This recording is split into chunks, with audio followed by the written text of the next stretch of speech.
সম্প্রতি একটি ভিডিও সামাজিক মাধ্যমে ভাইরাল হয় যেখানে দেখা যায় নোবেল একজন নারীকে জোর করে সিঁড়ি দিয়ে নামাচ্ছেন।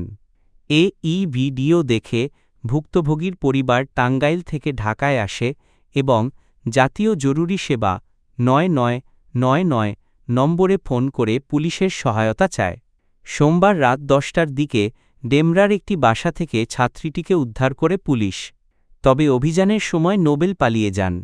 এরপর তথ্যপ্রযুক্তির সহায়তায় সোমবার দিবাগত রাত 2টার দিকে ডেমরা এলাকা থেকেই তাকে গ্রেফতার করা হয়। পুলিশ জানিয়েছে নোবেল দেশত্যাগের পরিকল্পনা করছিলেন এবং একটি মাইক্রোবাসও ভাড়া করেছিলেন।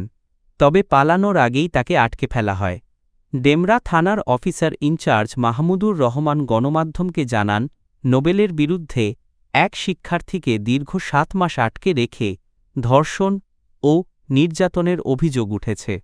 অভিযোগ অনুযায়ী নোবেল ইডেন কলেজের এক ছাত্রীকে গত নভেম্বরে গুলশানে দেখা করার কথা বলে ডেকে নেন এবং তাকে বিয়ের প্রতিশ্রুতি দিয়ে ডেমরার একটি বাসায় আটকে রাখেন।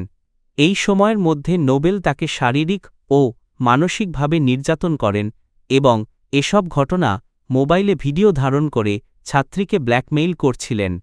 নোবেলের বিরুদ্ধে ধর্ষণ, নারী নির্যাতন এবং পর্নোগ্রাফি আইনে মামলা দায়ের করা হয়েছে। লাউডস্পিকার এই বিষয়ে আরও তথ্য জানতে আমাদের সঙ্গে থাকুন। সাবস্ক্রাইব করুন আমাদের চ্যানেলে।